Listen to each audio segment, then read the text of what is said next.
నమస్తే, welcome to burning issue. Andhra Pradesh రాజకీయాల్లో అనూహ్య పరిణామాలు చోటు చేసుకుంటున్నాయి. ఒకప్పుడు వైఎస్ఆర్ కాంగ్రెస్ పార్టీలో నంబర్ 2గా వెలుగొందిన విజయసాయి రెడ్డి ఇప్పుడు సొంతంగా కొత్త పార్టీ పెడుతున్నట్లు చెప్పడం ఏదైతే ఉందో అది తీవ్ర సంచలనం సృష్టిస్తోంది.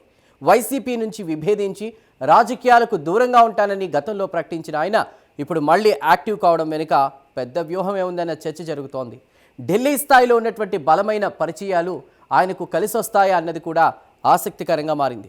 ఏపీలో అధికార కూటమి బలంగా ఉన్న సమయంలో వైసీపీ ప్రతిపక్షంగా పోరాడుతున్న తరుణంలో ఈ కొత్త పార్టీకి ఎంతవరకు స్పేస్ ఉంటుంది అన్నది ప్రధాన ప్రశ్న.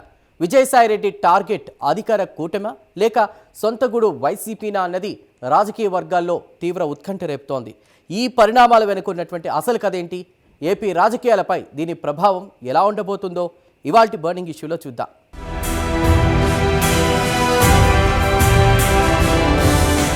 విజయసాయిరెడ్డి కొత్త పార్టీ ప్రకటన ఆంధ్రప్రదేశ్ రాజకీయాల్లో ఒక కీలక మలుపుగా భావించవచ్చు. వైఎస్ఆర్ కాంగ్రెస్ పార్టీ ఆవిర్భావం నుంచి ఆ పార్టీ నిర్మాణంలో, వ్యూహాల రూపకల్పనలో ఆయనది కీలక పాత్ర. జగన్కు అత్యంత సన్నిహితుడిగా, పార్టీలో ట్రబుల్ షూటర్గా పేరు తెచ్చుకున్న విజయసాయిరెడ్డి ఇప్పుడు అదే పార్టీకి ప్రత్యామ్నాయంగా ఎదగాలని చూడటం ఆసక్తికరం.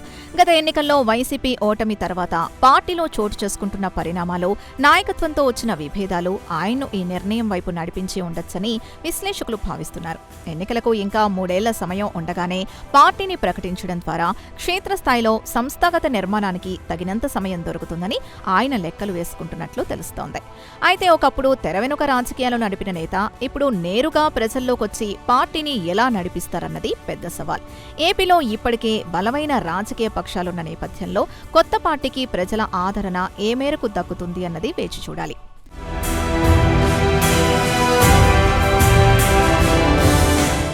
విజయసాయిరెడ్డికి ఢిల్లీ స్థాయిలో ఉన్న పరిచయాలు ఆయన కొత్త రాజకీయ ప్రయాణానికి ప్రధాన బలంగా మారే అవకాశం ఉంది. రాజ్యసభ సభ్యుడిగా జాతీయ స్థాయి నేతలతో, వివిధ పార్టీల అధినేతలతో ఆయనకు సత్సంబంధాలున్నాయి. ఈ పరిచయాల్ని ఉపయోగించుకుని జాతీయ శక్తుల మద్దతు కూడగట్టే ప్రయత్నంలో ఆయన ఉన్నట్లు సమాచారం. ముఖ్యంగా కేంద్రంలో అధికారంలో ఉన్న పెద్దలతో ఆయనకు ఉన్న సాన్నిహిత్యం కొత్త పార్టీకి రక్షణ కవచంగా నిలుస్తుందని ఆయన మద్దతుదారులు భావిస్తున్నారు. అయితే జాతీయ పార్టీలు ఏపీలో తమ ఉనికిని చాటుకునేందుకు విజయసాయిరెడ్డిని ఒక పావుగా వాడుకునే ప్రమాదం కూడా లేకపోలేదు. సొంతంగా ఎదిగేందుకు ఆయన ప్రయత్నిస్తున్నారా లేక జాతీయ పార్టీల వ్యూహంలో భాగంగా ఈ కొత్త అడుగులు వేస్తున్నారా అన్నది కాలమే నిర్ణయించాలి. ఏదేమైనా ఢిల్లీ పెద్దల ఆశీస్సులు లేకుండా ఆయన ఇంత సాహసోపేతమైన నిర్ణయం తీసుకుని ఉండరన్న వాదన రాజకీయ వర్గాల్లో బలంగా వినిపిస్తోంది.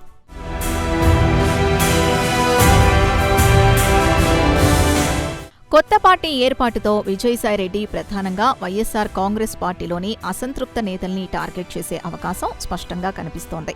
గత ఎన్నికల్లో ఓటమి తర్వాత వైసీపీలో చాలా మంది సీనియర్ నేతలు సైలెంట్ అయ్యారు. నాయకత్వంపై అసంతృప్తితో ఉన్నప్పటికీ ప్రత్యామ్నాయం లేక వేచి చూసే ధోరణిలో ఉన్నారు. ఇలాంటి నేతలకు విజయసాయిరెడ్డి పార్టీ ఒక మంచి వేదికగా మారే అవకాశం ఉంది. ఆయనకు వైసీపీలోని ప్రతి నేతతో వ్యక్తిగత పరిచయాలు ఉండటం ఇక్కడ కలిసొచ్చే అంశం. ఎవరి బలాలు, బలహీనతలు ఏంటో ఆయనకు స్పష్టంగా తెలుసు.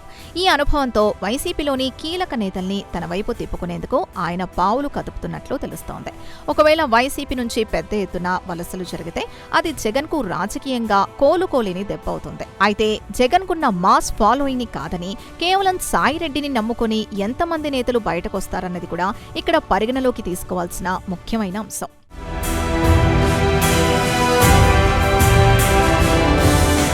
ఆంధ్రప్రదేశ్లో ప్రస్తుతం తెలుగుదేశం, జనసేన, బీజేపీ కూటమి అత్యంత బలంగా ఉంది. ఈ బలమైన కూటమిని ఎదుర్కొని కొత్త పార్టీ నిలదొక్కుకోవడం అంత సులభమైన విషయం కాదు. విజయసాయిరెడ్డి పార్టీ పెడితే అది అంతిమంగా ఎవరికి లాభం చేకూరుస్తుంది అన్న దానిపై భిన్న వాదనలున్నాయి. ప్రభుత్వ వ్యతిరేక ఓటును చీల్చడం ద్వారా ఇది పరోక్షంగా అధికార కూటమికి మేలు చేస్తుందని కొందరు విశ్లేషిస్తున్నారు. మరోవైపు వైసీపీ సాంప్రదాయ ఓటు బ్యాంకుకు గండి కొట్టడం ద్వారా జగన్ను బలహీనపరచాలన్నది ఆయన ప్రధాన లక్ష్యంగా కనిపిస్తోంది. ఏపీ రాజకీయాల్లో ఎప్పుడూ ద్విముఖ పోరు లేదా త్రిముఖ పోరు ఉంటుంది. ఇప్పుడు కొత్త పార్టీ ఎంట్రీతో సమీకరణాలు మరింత సంక్లిష్టంగా మారే అవకాశం ఉంది. విజయసాయిరెడ్డి కేవలం ఓట్లు చీల్చే పాత్రకే పరిమితమవుతారా లేక సొంతంగా సీట్లు సాధించి కింగ్ మేకర్ స్థాయికి ఎదుగుతారా అన్నది ఆయన ఎంచుకునే రాజకీయ విధానాలు, క్షేత్రస్థాయిలో చేసే పోరాటాలపై ఆధారపడి ఉంటుంది.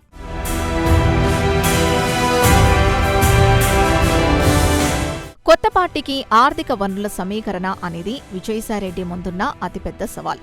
ఏపీ రాజకీయాల్లో ఎన్నికల నిర్వహణ అత్యంత ఖరీదైన వ్యవహారంగా మారింది. రాష్ట్ర వ్యాప్తంగా సంస్థాగత నిర్మాణం, కార్యాలయాల ఏర్పాటు, ప్రచార కార్యక్రమాలకు కోట్లాది రూపాయలు అవసరం అవుతాయి. విజయసాయిరెడ్డికి ఆర్థిక వ్యవహారాలు చక్కబెట్టడంలో అపారమైన అనుభవం ఉన్నప్పటికీ అధికారంలో లేని కొత్త పార్టీకి ఫండింగ్ చేసేందుకు పారిశ్రామికవేత్తలు ఎంతవరకు ముందుకొస్తారన్నది అనుమానమే. పెట్టుబడిదారులు ఎప్పుడూ గెలిచే గుర్రంపైనే పందెం వేస్తారు. ఈ నేపథ్యంలో పార్టీని నడపడానికి అవసరమైన ఆర్థిక ఇంధనాన్ని ఆయన ఎక్కడి నుంచి సమీకరిస్తారన్నది ఆసక్తికరం. బహుశా ఆర్థికంగా బలమైన నేతల్ని పార్టీలోకి ఆకర్షించడం ద్వారా ఈ సమస్యను అధిగమించాలని ఆయన భావిస్తుండవచ్చు. ఇదేమైనా సరైన ఆర్థిక ప్రణాళిక లేకుండా ఏపీ లాంటి రాష్ట్రంలో రాజకీయ పార్టీని మనుగడ సాగించడం దాదాపు అసాధ్యం.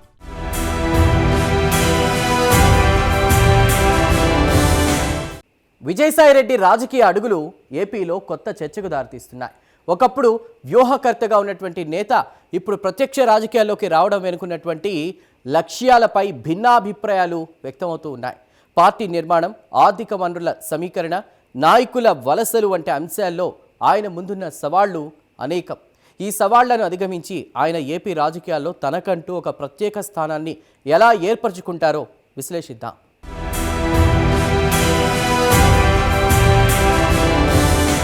విజయసాయిరెడ్డి కొత్త పార్టీ ప్రకటనతో ఉత్తరాంధ్ర రాజకీయాలపై ప్రత్యేక దృష్టి పడే అవకాశం ఉంది. గత కొంతకాలంగా ఆయన ఉత్తరాంధ్ర వ్యవహారాల్లో చురుగ్గా పాల్గొన్నారు. విశాఖపట్నం కేంద్రంగా ఆయన రాజకీయ కార్యకలాపాలు సాగించారు. ఈ నేపథ్యంలో కొత్త పార్టీకి ఉత్తరాంధ్రను ఒక బలమైన పునాదిగా మార్చుకోవాలని ఆయన భావిస్తున్నట్లు తెలుస్తోంది. అయితే ఆ ప్రాంతంలో ఇప్పటికే టీడీపీ, జనసేన బలంగా ఉన్నాయి. వైసీపీకి కూడా గట్టి పట్టుంది. ఈ పరిస్థితుల్లో ఉత్తరాంధ్ర ప్రజలు ఆకాంక్షల్ని, స్థానిక సమస్యల్ని తన ఎజెండాగా మార్చుకుని ముందుకు వెళితే కొంతమేర ప్రభావం చూపే అవకాశం ఉంది. ప్రాంతీయ సమీకరణాల్ని బ్యాలెన్స్ చేస్తూ అన్ని జిల్లాల్లో పార్టీని విస్తరించడం ఆయనకు కత్తి మీద సామే. కేవలం ఒక ప్రాంతానికో, ఒక సామాజిక వర్గానికో పరిమితమైతే పార్టీ మనుగడ కష్టమవుతుంది. రాష్ట్ర వ్యాప్తంగా ఆమోదయోగ్యమైన విధానాలతో ముందుకొస్తేనే ప్రజల మద్దతు లభిస్తుంది.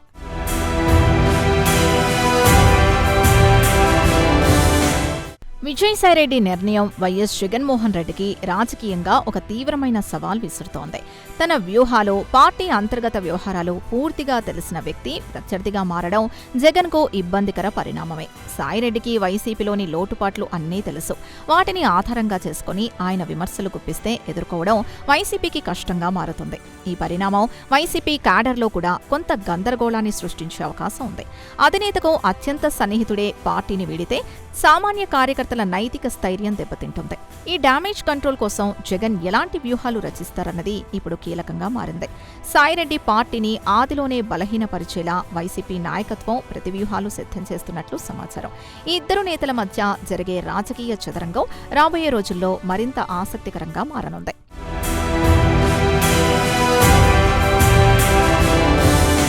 కొత్త పార్టీని ప్రకటించడం సులభమే కానీ దానికొక స్పష్టమైన సిద్ధాంతం, విధానం ఉండటం అత్యంత అవసరం. విజయసాయిరెడ్డి పార్టీ ఏ సిద్ధాంతం పునాదిగా ఏర్పడుతుంది అన్నది ఇంకా స్పష్టత లేదు. వైసీపీ విధానాలనే కొనసాగిస్తారా, లేక కొత్త రాజకీయ ఒరవడిని సృష్టిస్తారా అన్నది చూడాలి. కేవలం జగన్ వ్యతిరేకత లేదా వ్యక్తిగత ఆకాంక్షల పునాదిగా పార్టీ పెడితే అది దీర్ఘకాలం మనుగడ సాగించలేదు. ప్రజల సమస్యలపై పోరాడే ఒక స్పష్టమైన ఎజెండా ఉండాలి. నిరుద్యోగం, రైతుల సమస్యలు, రాష్ట్రాభివృద్ధి వంటి అంశాలపై ఆయన వైఖరి ఏంటన్నది ప్రజలకు వివరించాల్సి ఉంటుంది. ఒక ప్రత్యామ్నాయ రాజకీయ శక్తిగా ఎదగాలంటే అధికార పక్షం వైఫల్యాల్ని ఎండగట్టడంతో పాటు తాము అధికారంలోకి వస్తే ఏం చేస్తామన్నది స్పష్టంగా చెప్పగలగాలి. ఈ విషయంలో విజయసాయిరెడ్డి తన రాజకీయ పరిపక్వతను ఎలా ప్రదర్శిస్తారన్న దానిపైనే పార్టీ భవిష్యత్తు ఆధారపడి ఉంటుంది.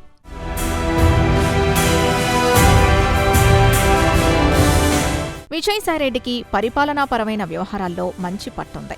కానీ ఒక మాస్ లీడర్గా జనాన్ని ఆకర్షించే ఆకర్షణ ఉందా అన్నది రాజకీయ విశ్లేషకుల ప్రధాన ప్రశ్న. ఆయనెప్పుడూ తెరవెనక వ్యూహాలు రచించారే తప్ప ప్రత్యక్షంగా ప్రజా ఉద్యమాలు నిర్మించిన దాఖలాలు తక్కువే. ఇప్పుడు సొంతంగా పార్టీ పెట్టిన తర్వాత ఆయన నేరుగా ప్రజల్లోకి వెళ్లాల్సి ఉంటుంది. సభలు, సమావేశాలు నిర్వహించి జన సమీకరణ చేయాల్సి ఉంటుంది. ఈ విషయంలో ఆయన ఎంతవరకు సఫలమవుతారన్నది కీలకం. కేవలం సోషల్ మీడియా ప్రచారాలు, ప్రెస్ మీట్లలో పార్టీని బలోపేతం చేయడం సాధ్యం కాదు. క్షేత్రస్థాయిలో బలమైన నాయకత్వాన్ని తయారు చేసుకుంటేనే ఆయన రాజకీయ ప్రయాణం ముందుకు సాగుతుంది. ప్రజలతో మమేకమయ్యే తత్వం, వారి సమస్యలపై పోరాడే తెగువ ఉన్న నాయకుల్నే ప్రజలు ఆదరిస్తారు. ఈ మాస్ అప్పీల్ని ఆయన ఎలా సాధిస్తారన్నది వేచి చూడాలి.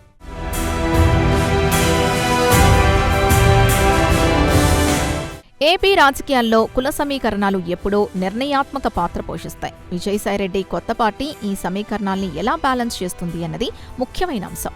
ఆయన రెడ్డి సామాజిక వర్గానికి చెందిన నేత కావడంతో ఆ వర్గం ఓటర్లను ఎంతవరకు ఆకర్షించగలరన్నది చూడాలి. ప్రస్తుతం ఆ సామాజిక వర్గం అత్యధికంగానూ వైసీపీ వెంటే ఉంది. ఆ ఓటు బ్యాంకును చీల్చడం సాయిరెడ్డికి అంత సులభం కాదు. ఇతర సామాజిక వర్గాల్ని కలుపుకొని పోయేలా ఆయన ఎలాంటి వ్యూహాలు రచిస్తారన్నది ఆసక్తికరం. బీసీ, ఎస్సీ, ఎస్టీ వర్గాలకు పార్టీలో తగిన ప్రాధాన్యం ఇస్తేనే ఒక సమగ్రమైన రాజకీయ శక్తిగా ఎదగగలుగుతారు. సామాజిక న్యాయం అనే నినాదాన్ని ఆయన ఏ విధంగా అమలు చేస్తారన్న దానిపై వివిధ వర్గాల మద్దతు ఆధారపడి ఉంటుంది. కుల సమీకరణాల చిక్కుముడుల్ని విప్పడంలో ఆయన చూపే నైపుణ్యమే పార్టీ విజయావకాశాల్ని నిర్ణయిస్తుంది.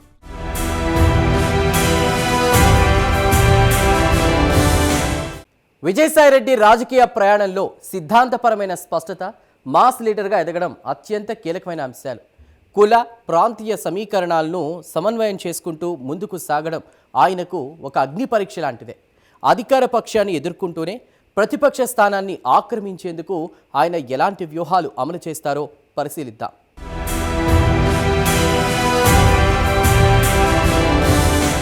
విజయసాయిరెడ్డి కొత్త పార్టీ ప్రకటనను అధికార కూటమి అత్యంత ఆసక్తిగా గమనిస్తోంది. పైకి విమర్శలు చేస్తున్నప్పటికీ అంతర్గతంగా ఈ పరిణామం తమకు లాభిస్తుందన్న అంచనాలో కూటమి నేతలు ఉన్నట్లు తెలుస్తోంది. వైసీపీ ఓటు బ్యాంకు చీలిపోతే అది అంతిమంగా అధికార పక్షానికి మేలు చేస్తుంది. గత ఎన్నికల్లో కూటమికి భారీ మెజారిటీ వచ్చినప్పటికీ వైసీపీకి కూడా గణనీయమైన ఓటు శాతం దక్కింది. ఆ ఓటు బ్యాంకును చెక్కు చెదరకుండా కాపాడుకోవడం జగన్కు అత్యంత కీలకం. సరిగ్గా ఇక్కడే విజయసాయిరెడ్డి పార్టీ ఎంటర్ అయితే ప్రభుత్వ వ్యతిరేక ఓటును చీల్చడంతో పాటు వైసీపీ సాంప్రదాయ ఓటు బ్యాంకు కూడా గండికొట్టే అవకాశం ఉంది. ఇది పరోక్షంగా టీడీపీ, జనసేన, బీజేపీ కూటమికి రాజకీయంగా లాభం చేకూర్చే అంశం. అందుకే అధికార పక్షం సాయిరెడ్డి పార్టీపై ఆచితూచి స్పందిస్తూ రాజకీయ పరిణామాల్ని నిశితంగా గమనిస్తోంది.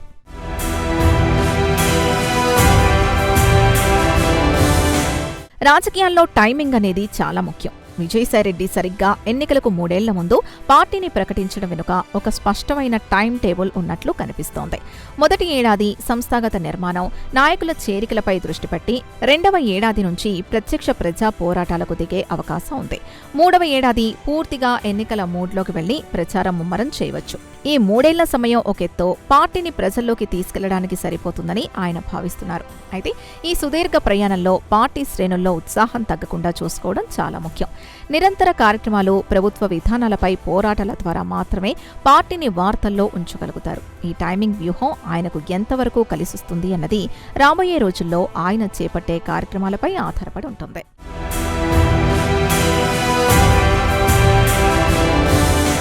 విజయసాయిరెడ్డి కొత్త పార్టీకి యువత, మహిళల మద్దతు కూడగట్టడం అత్యంత అవసరం.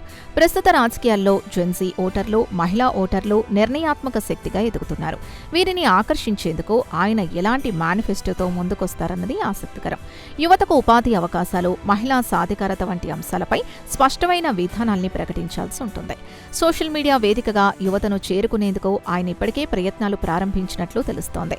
అయితే కేవలం డిజిటల్ ప్రచారానికే పరిమితం కాకుండా క్షేత్రస్థాయిలో యువత, మహిళల సమస్యలపై పోరాడితేనే వారి విశ్వాసాన్ని పొందగలుగుతారు. సాంప్రదాయ రాజకీయాలకు భిన్నంగా కొత్త తరం ఆలోచనలకు అనుగుణంగా పార్టీని నడిపిస్తేనే భవిష్యత్తు ఉంటుంది.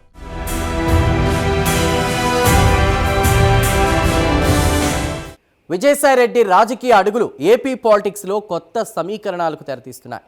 యువత, మహిళల మద్దతు కూడగట్టడం నుంచి జాతీయ రాజకీయాలతో సమన్వయం చేసుకోవడం వరకు ఆయన ముందున్న సవాళ్లు అనేకం.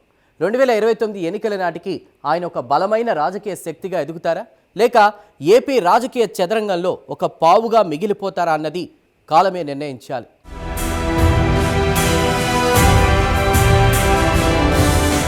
జాతీయ రాజకీయాల్లో వస్తున్న మార్పులు కూడా విజయసాయిరెడ్డి కొత్త పార్టీపై ప్రభావం చూపే అవకాశం ఉంది. కేంద్రంలో అధికారంలో ఉన్న పార్టీతో ఆయనకున్న సత్సంబంధాలు భవిష్యత్తులో పొత్తులకు దారితీస్తాయా అన్న చర్చ జరుగుతోంది. ఒకవేళ జాతీయ పార్టీలతో పొత్తు పెట్టుకుంటే అది ఏపీ రాజకీయాల్లో కొత్త సమీకరణాలకు తెరతీస్తుంది. అయితే సొంత బలం నిరూపించుకోకుండా ఏ జాతీయ పార్టీ కూడా పొత్తుకు ముందుకు రాదు. కాబట్టి ముందుగా రాష్ట్రంలో తన సత్తా చాటడంపైనే ఆయన దృష్టి పెట్టాల్సి ఉంటుంది.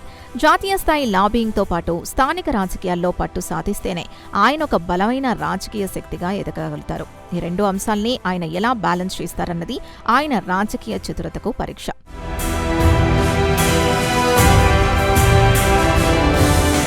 మొత్తం మీద విజయసాయిరెడ్డి కొత్త పార్టీ ప్రకటన ఏపీ రాజకీయాల్లో ఒక కొత్త అధ్యయనానికి తెరతీసింది. 2029 ఎన్నికలే లక్ష్యంగా ఆయన వేస్తున్న అడుగులు రాజకీయ సమీకరణాల్ని గణనీయంగా మార్చే అవకాశం ఉంది. ఆయన నిజంగానే కింగ్ మేకర్ అవుతారా లేక కేవలం ఓట్లు చీల్చే పార్టీగా మిగిలిపోతారా అన్నది ఆయన అనుసరించే వ్యూహాలు. ప్రజల స్పందనపై ఆధారపడి ఉంటుంది. విజయసాయిరెడ్డికి ఉన్న అపారమైన అనుభవం, జాతీయ స్థాయి పరిచయాలు ఆయనకొక బలమైన పునాదినిస్తాయి. కానీ ఆ పునాదిపై బలమైన రాజకీయ సౌధాన్ని నిర్మించాలంటే క్షేత్రస్థాయిలో కఠోర శ్రమ అవసరం. ప్రజల విశ్వాసాన్ని చూరగొనడం, బలమైన నాయకత్వాన్ని తయారు చేసుకోవడం, ఆర్థిక సవాళ్లను అధిగమించడం లాంటి ఎన్నో అగ్ని పరీక్షల్ని ఆయన ఎదుర్కోవాల్సి ఉంటుంది. ఈ సవాళ్లన్నిటినీ దాటుకొని ఆయన ఏపీ రాజకీయాల్లో తనకంటూ ఒక సుస్థిర స్థానాన్ని ఏర్పరచుకుంటారా లేదా అన్నది రాబోయే రోజుల్లో తేలిపోనుంది.